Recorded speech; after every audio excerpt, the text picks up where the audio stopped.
Friends, welcome to our channel study I can.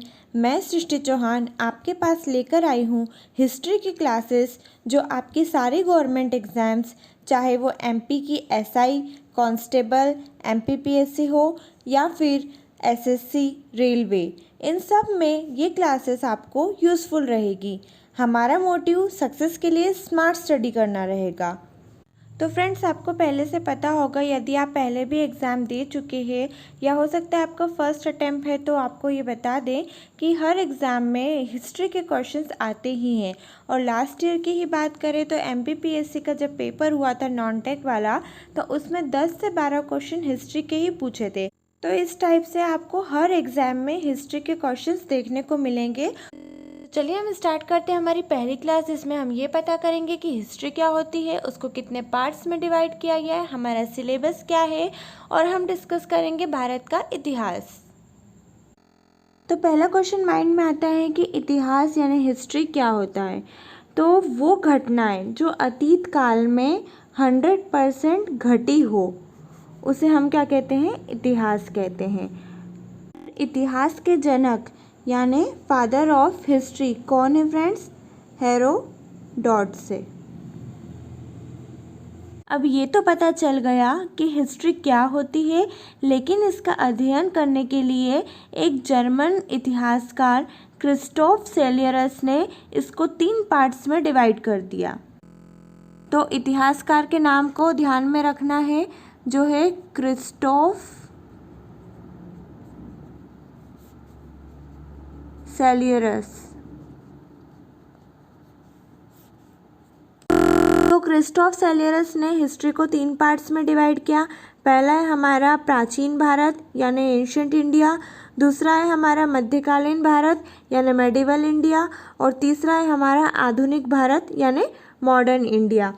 इनके सन को आपको ध्यान में नहीं रखना, ये पूछे नहीं जाते हैं, तो आप इसको छोड़ भी सकते हैं, स्किप भी कर सकते हैं। अब ये जानना जरूरी है कि ये 3 पार्ट्स हैं, इन 3 पार्ट्स में से एग्जाम में क्वेश्चन सबसे ज़्यादा किस में से आते हैं। तो फ्रेंड्स, आपको ये ध्यान में रखना है कि आपको मॉडर्न इंडिया, आधुनिक भारत अच्छे से करना है, और प्राचीन भारत सेकंड नंबर पे आपको अच्छे से करना है। मध्यकालीन भारत से क्वेश्चन कम आते हैं, लेकिन इसमें से भी आ सकते हैं। तो सबसे ज़्यादा आपको फोकस करना है आधुनिक भारत पे, सेकेंड नंबर पर आपको फोकस करना है एंशिएंट इंडिया यानी प्राचीन भारत पे। देखिए, सबसे बड़ा सिलेबस हिस्ट्री का ही होता है, और कुछ चीज़ें रटी जा सकती है और कुछ समझी जा सकती है। कुछ लोग हिस्ट्री को बहुत बोरिंग मानते हैं और कहते हैं कि इसको याद रखना डिफ़िकल्ट है। ये डिफ़िकल्ट वर्ड ख़त्म हो जाएगा जब हम इसे आसान बनाकर पढ़ेंगे। हम हिस्ट्री को पढ़ने के साथ साथ ये भी डिस्कस करेंगे कि हम इसे कैसे पढ़ें, कैसे याद रखें, एग्ज़ाम में क्वेश्चन कैसे बना पाएंगे, कैसे पढ़ेंगे कि वो इंटरेस्टिंग हो जाए। तो चलिए दोस्तों, शुरू करते हैं हमारा टॉपिक एंशिएंट इंडिया यानी प्राचीन भारत से। हम अपने प्राचीन भारत का पहले सिलेबस डिस्कस करेंगे, फिर एक एक टॉपिक को उठा के अपन सारे कवर करेंगे। तो हमारे प्राचीन भारत यानी एंशिएंट इंडिया का पहला टॉपिक रहेगा भारत का इतिहास। भारत के इतिहास में हम उसका नामकरण पढ़ेंगे कि उसका नाम कैसे पड़ा, इंडिया को इंडिया क्यों बोलते हैं, भारत को भारत क्यों बोलते हैं। सेकेंड टॉपिक हमारा रहेगा प्रागैतिहासिक काल के बारे में, मतलब हमारे प्राचीन भारत को डिवाइड और कर दिया है और बांट दिया है। इसका एक फ्लो चार्ट है, वो मैं आपको फ्लो चार्ट दिखाऊंगी, नेक्स्ट स्लाइड में रहेगा हमारे फ्लो चार्ट। थर्ड हमारा टॉपिक रहेगा सिंधु सभ्यता के बारे में, जो हमारी पहली सभ्यता थी, और सिंधु सभ्यता से जितने भी क्वेश्चंस आते हैं निकल के, वो भी हम डिस्कस करेंगे, जो एग्जाम में पूछे जाते हैं, जो मोस्ट इम्पॉर्टेंट रहते हैं।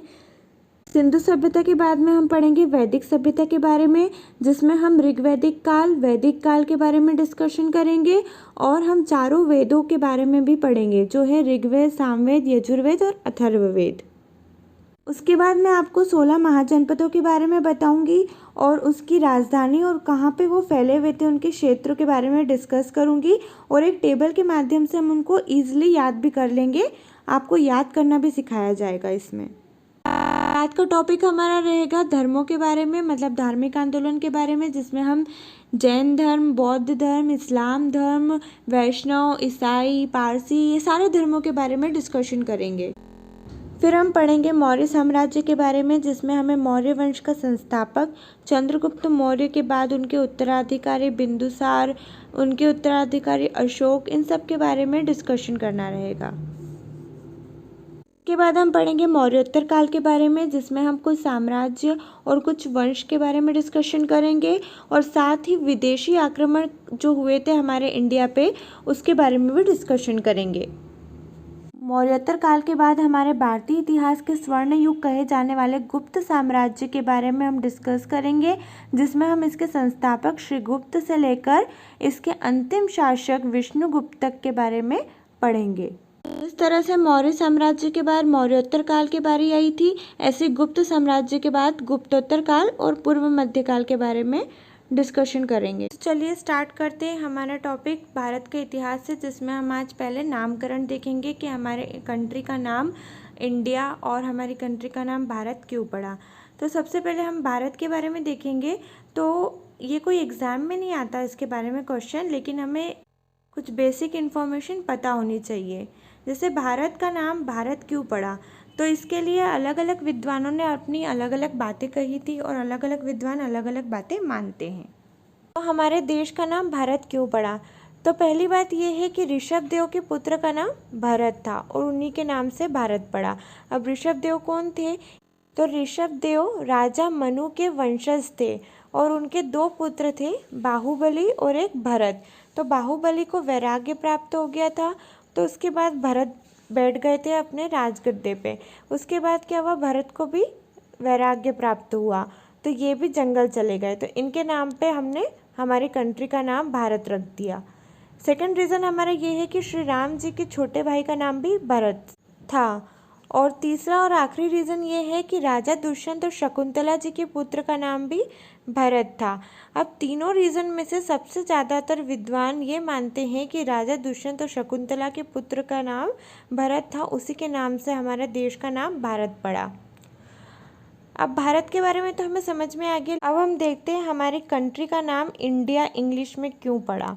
इंडिया का रीज़न बहुत सिंपल है। सबसे पहले ईरानियों ने इसे सिंधु नदी के नाम से जोड़ा, उसके बाद आए यूनानी इसे इंदे कहने लग गए, सिंधु की जगह ये इंदे कहने लग गए थे।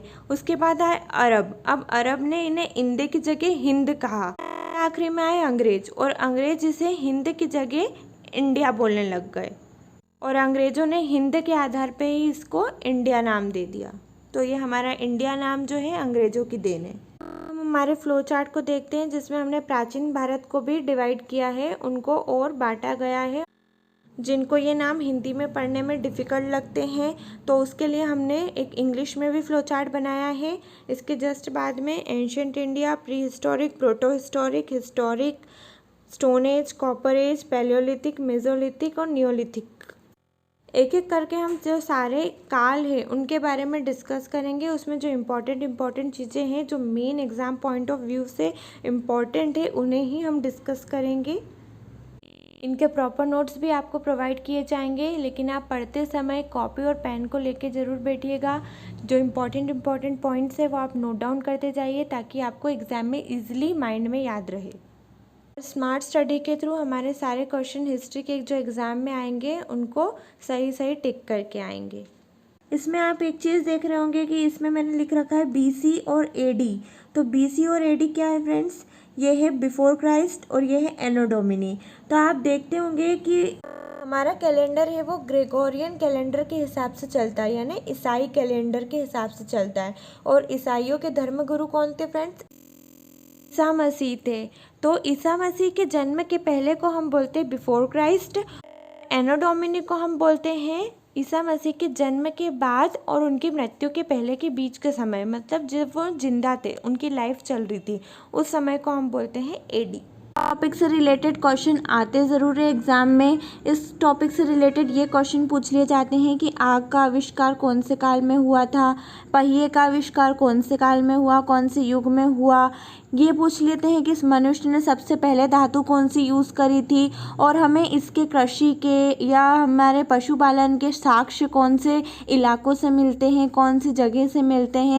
तो इस टाइप के क्वेश्चन एग्जाम में बनते हैं और जब हम ये पूरा टॉपिक पढ़ेंगे तो हमारे सारे क्वेश्चन इसमें से कवर हो जाएंगे, एक भी क्वेश्चन छूटेगा नहीं। तो आप इसको ध्यान से समझिएगा, इसमें से क्वेश्चन बनता है। जैसे कि आप देख सकते हैं कि ये प्राचीन भारत है, इसको हमने 3 पार्ट्स में डिवाइड किया है, 3 भागों में बांटा है। एक प्रागैतिहासिक काल, एक आद्य ऐतिहासिक काल और ऐतिहासिक। फिर प्रागैतिहासिक को भी हमने 2 पार्ट्स में डिवाइड किया है, एक है हमारा पाषाण काल स्टोन एज और एक हमारा है ताम्रकाल कॉपर एज। पाषाण काल को हमने 3 पार्ट्स में डिवाइड किया है, पूरा पाषाण काल, मध्य पाषाण काल और नवपाषाण काल। ठीक है, तो हम स्टार्ट करते हैं हमारे प्राचीन भारत को जो डिवाइड किया था क्रिस्टोफ सेल्यूरस ने इस टॉपिक में, जिसमें हम प्रागैतिहासिक, आद्य ऐतिहासिक और ऐतिहासिक से स्टार्ट करेंगे। तो प्रागैतिहासिक काल के बारे में पढ़ेंगे, फिर आद्य ऐतिहासिक और ऐतिहासिक के बारे में।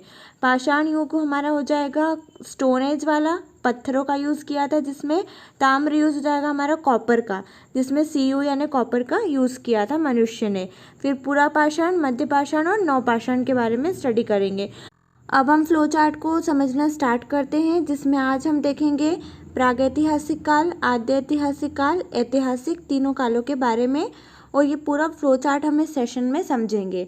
आज का हमारा वीडियो का पहला दिन है, तो हम पहले दिन में ये टॉपिक मतलब पूरे फ्लो चार्ट को हम स्टडी करेंगे। तो हम प्रागैतिहासिक काल के बारे में डिस्कस करते हैं, जिसको हम प्रस्तर युग भी बोलते हैं।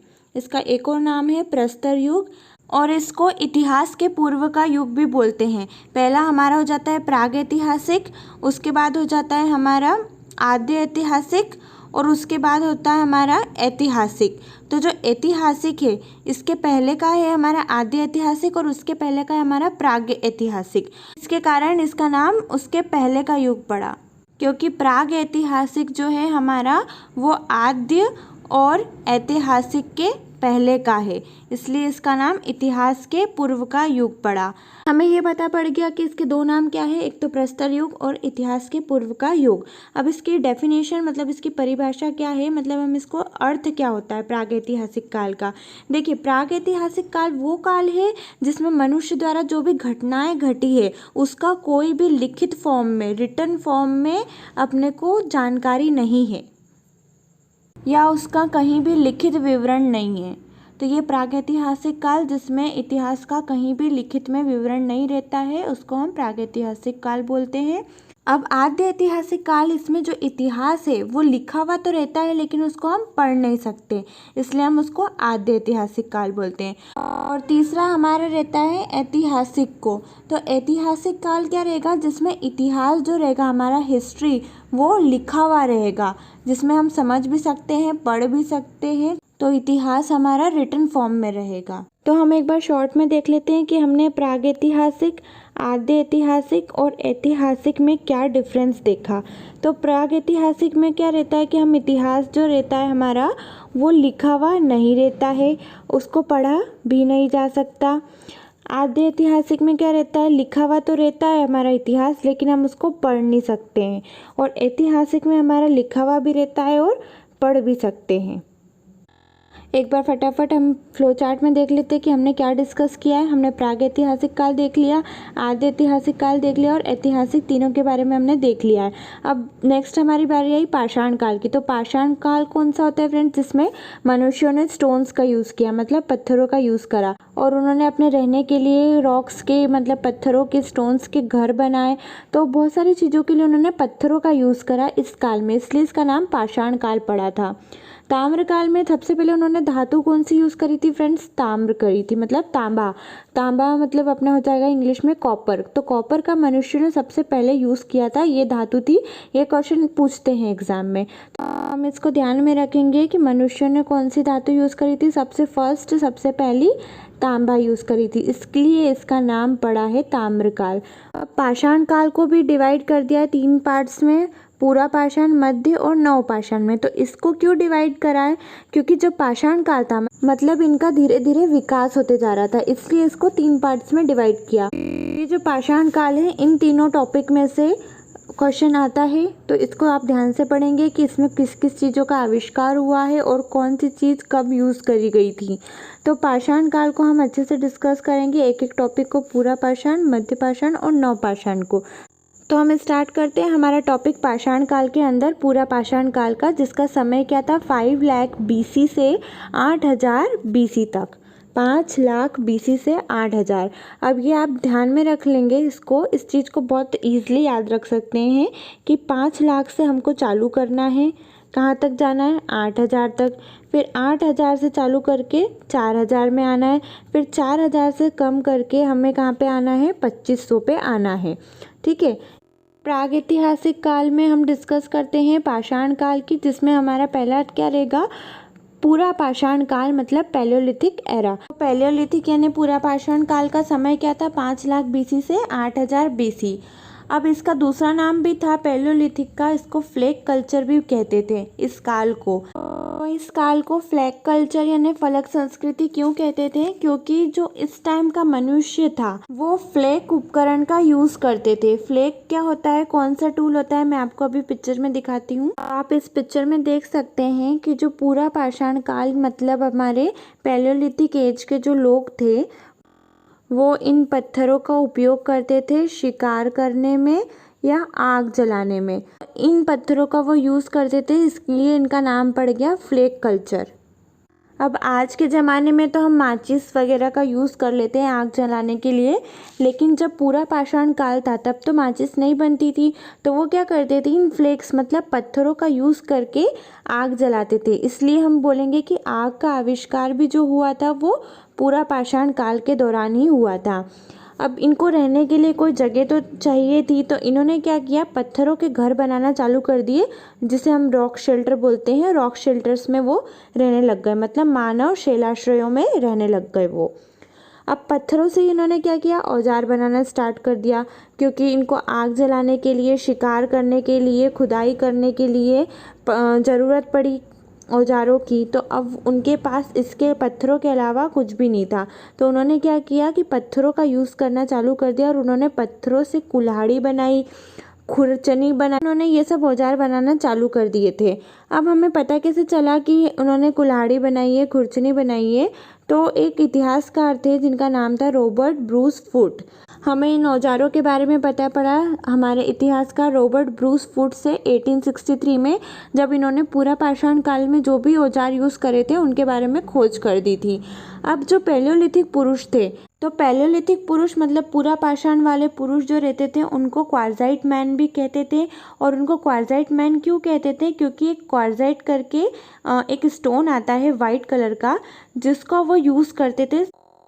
क्वार्जाइट एक वाइट कलर का जो पत्थर होता है वो डेकोरेशन के पर्पज़ से भी काम में आता है। आजकल हम डेकोरेशन भी करते हैं उससे, और हमारी जो स्टेप्स बनती है मतलब हमारी सीढ़ियाँ बनती है उसमें भी हम क्वार्जाइट का यूज़ करते हैं। और हमारा जो टाइल्स रहती है, टाइल्स भी हमारी किचन की या हमारे फ्लोर की जो टाइल्स रहती है वो भी क्वार्जाइट की रहती है। एक टाइप का पत्थर होता है जो बहुत हार्ड रहता है, और ग्रेनाइट जो हमारा पत्थर रहता है उससे भी ज़्यादा मजबूत रहता है ये, इसलिए हम आजकल क्वार्जाइट का यूज़ करते हैं। और पहले के जो पैलियोलिथिक पुरुष थे वो भी क्वार्जाइट का यूज़ करते थे। अब उस टाइम का जो मनुष्य हुआ करता था वो शिकारी हुआ करता था। क्यों? क्योंकि उनको कृषि का या किसी भी खाने पीने की चीज़ का नॉलेज नहीं था। वो क्या करते थे, वो जानवरों का ही शिकार करके खा लिया करते थे। और किसकी हेल्प से करते थे, वो पत्थरों की हेल्प से वो जानवरों का शिकार करते थे। इस टाइप से नुकीले नुकीले पत्थरों का यूज़ करके वो शिकार करते थे। तो इस काल के जो लोग थे वो चित्रकारी करते थे, और वो कहाँ पे करते थे, गुफाओं के अंदर। जिस गुफा में ये लोग रहते थे वहीं पे ये ड्राइंग्स वगैरह बनाते थे, चित्रकारी करते थे। तो हमें इसके प्रमाण भी मिले, इसके साक्ष्य भी मिले। कहाँ पे मिले, भीमबेटका के अंदर। तो आपके लिए फ्रेंड्स क्वेश्चन है, आप कमेंट्स में ज़रूर बताइएगा कि भीमबेटका गुफा कहाँ पे है। 3 घाटी है हमारी, बेलन घाटी, नर्मदा घाटी और सोहन घाटी। इन तीनों घाटियों से हमें इसके अवशेष मिले हैं, इस पूरा पाषाण काल के अवशेष मिले हमें तीनों घाटी से। इनका नाम ध्यान में रखना है आपको, बेलन, नर्मदा और सोहन घाटी। आपको पूरा पाषाण काल में इतना पढ़ना है। उसके बाद हमारा है मेसोलिथिक एज, मतलब हमारी मध्य पाषाण काल। वो कब से कब था, 8000 BC से लेके 4000 BC तक था। अब मेसोलिथिक एरा मतलब मध्य पाषाण काल का हम विस्तार से पढ़ेंगे। तो पहले क्या करता था, मनुष्य पूरा पाषाण काल में वो शिकार करके अपना खाना खाता था और पशुओं को मारता था, लेकिन इस काल में वो उल्टा करने लग गया, वो पशुओं को पालने लग गया। मतलब पशुपालन की शुरुआत हो गई थी यहाँ पे। और इसके साक्ष्य मतलब हमें प्रमाण कहाँ से मिले हैं? मध्य प्रदेश के आदमगढ़ से और एक राजस्थान के बागोर में। तो दो जगह कौन सी? एक आदमगढ़ जो मध्य प्रदेश में है, एक बागोर जो राजस्थान में। ये दो चीज़ों को आपको ध्यान में रखना है। तीसरी चीज़ ये है कि उस टाइम जो हथियार औजार यूज़ करते थे उनका साइज़ कैसा रहता था? छोटा रहता था। लघु पाषाण भी इसको बोलते हैं। जैसे आरी हो गई, तीर हो गया, कमान, आरी, तीर, कमान, ये सब हो गए, इन सब छोटे साइज़ के यूज़ करते थे उस टाइम पे। तो उस टाइम पे क्या होता था? ये लोग एक दूसरे के साथ युद्ध करते थे, यानी एक दूसरे पे आक्रमण करते थे। और इस चीज़ का प्रूफ हमें कहाँ से मिला है फ्रेंड्स? प्रतापगढ़ में सराय नहर है, वहाँ पे हमें इस चीज़ का प्रूफ मिला है। तो एक चीज़ हमें ये ध्यान रखनी है कि हमें प्रतापगढ़ की जो सराय नहर है वहाँ से हमें एक दूसरे पे युद्ध करने का प्रूफ मिला है। दूसरा हमें इसमें ये याद रखना है कि हथियारों का साइज़ कैसा होता था? छोटा रहता था। तीसरा ये कि आदमगढ़ और बागोर जो मध्य प्रदेश और राजस्थान में है वहाँ से हमें पशुपालन के साक्ष्य मिले हैं। हम नवपाषाण काल यानी नियोलिथिक एज के बारे में पढ़ेंगे जो 4000 BC से 2500 BC तक थी। तो हम इसके बारे में विस्तार से पढ़ेंगे। तो पहला क्या है कि इस टाइम पे क्या हो गया था? कृषि की शुरुआत हो गई थी। मतलब ये लोग फसलें बोने लग गए थे, काटने लग गए थे। इसके साक्ष्य हमें कहाँ से मिले हैं? मेहरगढ़ से, जो कहाँ है? बलूचिस्तान में है। और बलूचिस्तान कहाँ है? पाकिस्तान में है। तो गेहूँ, जौ और कपास इन्होंने बोई थी। अब कृषि के लिए जो फर्स्ट टाइम इन्होंने पहली बार जो फसल अपनाई थी वो क्या थी? गेहूँ थी और जौ थी। लेकिन इन्होंने यूज़ कौन सी करी? प्रयुक्त कौन सी अनाज किया था? कौन सा अनाज किया था? चावल का किया था। तो इन्होंने पहली बार अपनाई कौन सी थी? गेहूँ और जौ। लेकिन यूज़ कौन सी करी थी? प्रयुक्त कौन सी करी थी? चावल करी थी। चावल की खेती के अवशेष हमें कहाँ पे मिले हैं? कोल्डी होवा जो यूपी के इलाहाबाद के अंदर है। अब फोर्थ पॉइंट ये है हमारा कि मानव के कंकाल मिले हैं और कुत्ते की हड्डियाँ साथ में मिली थी। दोनों एक साथ एक कब्र के अंदर मिली थी, मतलब कुत्ते और मानव दोनों को साथ में गाड़ा गया था। तो वो हमें कहाँ से मिला है? बुर्ज होम जो जम्मू कश्मीर में है। और बुर्ज होम से ही मिट्टी के बर्तन भी मिले हैं। मतलब हमें इम्पॉर्टेंट चीज़ ये ध्यान रखना है कि बुर्ज होम से दो चीज़ें मिली है। एक तो मानव और कुत्ते की हड्डियों के कंकाल साथ में मिले हैं और दूसरी चीज़ है कि मिट्टी के बर्तन हमें मिले हैं। दो चीज़ें ध्यान रखनी है। बुर्ज होम से चावल की खेती हमें कहाँ पे मिले हैं अवशेष? इसके कोल्डी होवा जो इलाहाबाद के अंदर है, यूपी के। हमने सबसे पहले अनाज का यूज़ कौन सा किया था? चावल का किया था। भले ही हमने उगाया था गेहूं और जौ, लेकिन हमने यूज़ कौन सा किया था? चावल का किया था। और कृषि की शुरुआत हुई थी इस नियोलिथिक एज में। और वो कहाँ से इसके साक्ष्य मिले हमें? मेहरगढ़, पाकिस्तान से। कुछ इंपॉर्टेंट पॉइंट्स है वो भी हम डिस्कस कर लेते हैं। जैसे पहिए का यूज़ कब हुआ था? तो पहिए का उपयोग हमने कब किया होगा? जब गाड़ी बनी होगी। और गाड़ी कब बनी होगी? नवपाषाण काल में बनी होगी, मतलब नियोलिथिक एज में बनी होगी। सेकंड क्वेश्चन ये बनता है कि हमने फर्स्ट धातु मनुष्यों ने कौन सी यूज़ करी थी? तो आप जानते हैं, मैंने आपको इस वीडियो में बताया था कि हमने तांबा यूज़ करी थी, पहली धातु। एक क्वेश्चन ये बनता है कि पहला औजार मनुष्य ने कौन सा यूज़ करा था? मतलब फर्स्ट हथियार औजार कौन सा यूज़ करा था? तो आप जानते हैं कि ये लोग पत्थरों से बनाते थे। तो पहला औजार इन्होंने बनाया था कुल्हाड़ी। कुल्हाड़ी का यूज़ इन्होंने किया था। फर्स्ट औजार था हमारा कुल्हाड़ी। और इसका हमें साक्ष्य कहाँ से मिला है? अतिरंपकम से मिला है। अतिरंपकम एक स्थान है जिसका नाम है, प्लेस का नाम है अतिरंपकम। वहाँ से हमें ये साक्ष्य मिला है कि पहला औजार कौन सा था? कुल्हाड़ी था। इसी के साथ हमारा प्रागैतिहासिक काल समाप्त होता है। इसका टॉपिक हम फिनिश करते हैं। एक क्वेश्चन मैंने आपको दिया था कि भीमबेटका की गुफाएं कहाँ पर है, आप मुझे कमेंट्स में बताइएगा। दूसरा टॉपिक हमारा सिंधु घाटी सभ्यता का रहेगा, जो हम नेक्स्ट वीडियो में कंप्लीट करेंगे उसको, सिंधु घाटी सभ्यता को। और आपको ये वीडियो पसंद आता है तो हमारे चैनल को लाइक, शेयर एंड सब्सक्राइब ज़रूर करिएगा। आपकी क्लासेस रेगुलर ली जाएगी। मैं आपको लाइव भी पढ़ाऊंगी। आपके एमसीक्यूज़ रहेंगे वो सारे लाइव होंगे। आपके जितने भी टॉपिक्स कवर होते हैं 2-3 टॉपिक के बाद आपके एमसीक्यूज़ के क्वेश्चंस लेकर आऊँगी लाइव पढ़ाने के लिए। आप एक पेन कॉपी लेके ज़रूर बैठा करिए, आप लिखते चला करिए जो इम्पोर्टेंट पॉइंट्स रहते हैं, ताकि आपके माइंड में स्टोर हो सके ये सब चीज़ें। और जब हम उसे अपने हाथों से लिखेंगे तो वो हमारे दिमाग में हमेशा के लिए बैठ जाएगी, और अपने हाथों के नोट्स को हम बार बार पढ़ेंगे तो हमें अच्छे से याद हो जाएगी। यदि आप फर्स्ट टाइम हमारे चैनल को देख रहे हैं तो लाइक, शेयर एंड सब्सक्राइब ज़रूर करिए। साथ ही बेल आइकन को दबाइए ताकि हमारे लेटेस्ट वीडियो की नोटिफिकेशन आप तक पहुंच जाए। मैं काफ़ी कमेंट्स पढ़ती हूँ सर जब पढ़ाते हैं तो कि हमें आपके नोटिफिकेशन नहीं मिलता है, आपकी वीडियो जब लेटेस्ट अपलोड होती है।